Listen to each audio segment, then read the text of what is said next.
Quisiera empezar con una reflexión concerniente al poder de la palabra. Esto a propósito de que recientemente hablamos de que necesitábamos un cambio y que decíamos en aquel entonces que debemos empezar con un cambio en nuestra forma de fraguar nuestro hogar, quitar lo que es la casa y fomentar un hogar basado en la familia que ha ideado, que se ve como modelo en la Biblia.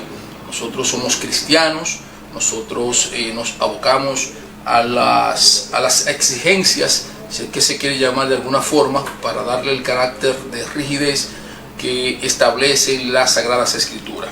Hoy quisiéramos aprovechar, concatenar aquel tema que tocamos hace unos cuantos días concerniente a ese punto que acabo de describir, y hablar un tanto del poder liberador o esclavizador, según se vea, que tiene la palabra o las palabras.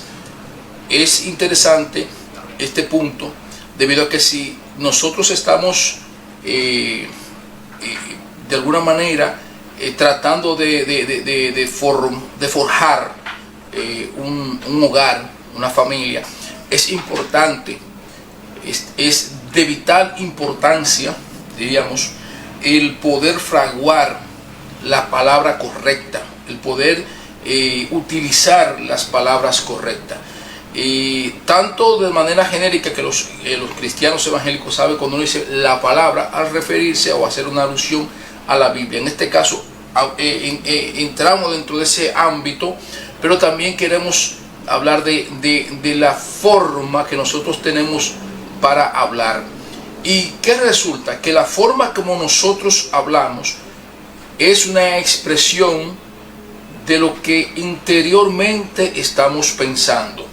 Es decir, cuando nosotros hablamos es porque estamos manifestando nuestros pensamientos, es decir, una serie de ideas que tenemos dentro de nuestra psiquis y la exteriorizamos. Pero a veces no tenemos en cuenta qué fuerza estamos liberando o cuál es la envergadura de lo que nosotros estamos poniendo en nuestras bocas. Es decir, a veces uno escucha que dice, bueno, esta persona es corazón de Dios y boca del diablo.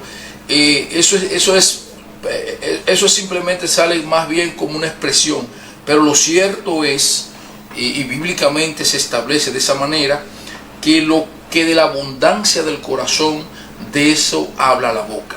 En la medida en que nosotros tratamos, primero nos llenamos de la palabra de Dios, vamos a dar el fruto de esa experiencia. Es lo primero. Una persona no puede amar a Dios y maldecir. En un hogar no se maldice, en un hogar se bendice, aún las adversidades, porque estas nos van a enseñar. Las adversidades son escuelas, son universidades, son ejercicios de entrenamientos donde nosotros no solo probamos que Dios está con nosotros y que podemos con la carga que Él nos ha puesto, sino que también nos sirven de experiencia para no juzgar a los demás, porque somos muy ligeros a la hora de hacerlo. Es tan importante entender y manejar la palabra, porque estas nos liberan o nos esclavizan. En la Biblia vemos muchos ejemplos de personas que con tan solo decir la palabra han logrado lo que en el propósito de Dios estaba. Nosotros no vamos a mover a Dios, y es bueno hacer este énfasis, no vamos a mover a Dios porque nosotros le pidamos algo. Debemos de pedir conforme dice las Escrituras, debemos de pedir bien conforme a la voluntad de Dios, y conforme a esa voluntad ha de hacerse, no porque nosotros vayamos de una forma u otra a condicionar al Señor. Cuando decimos que la palabra libera, créanme que sí. Créanme que la palabra sí libera y sí esclaviza. Cuando usted martilla una palabra en su mente y la exterioriza, esa palabra de alguna manera se manifiesta, esa palabra de alguna manera se hace realidad.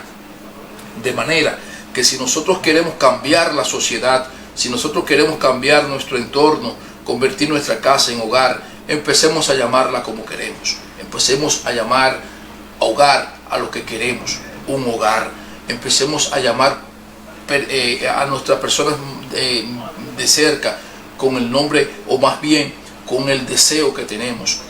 Dulzura en el caso de nuestra pareja, como usted quiera llamarle, como usted sienta llamarle, pero que esas palabras denoten ese sentimiento positivo, ese sentimiento afectivo que tanto requiere la sociedad en estos momentos. De igual manera, cuando usted se refiere a sus hijos, a veces uno dice que da pena ver cómo algunos padres de manera irresponsable tienden a llamar a sus hijos, o en este caso a sus hijas, ella tiene con qué defenderse, porque la ve hacer un movimiento que es imitativo, un movimiento soez, un movimiento vergonzoso, y esa persona simplemente dice que ya su hija se puede defender.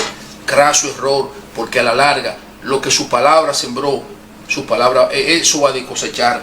De igual manera, cuando con la palabra nosotros tenemos la facilidad de dar autoestima a las personas, esa autoestima que se ve reflejada en esos desaciertos que muchas personas hacen, o más bien esa falta de autoestima que se ve reflejada en esos desaciertos que hacen algunas personas, solo con el hecho de llamar la atención, porque se sienten que no los toman en cuenta.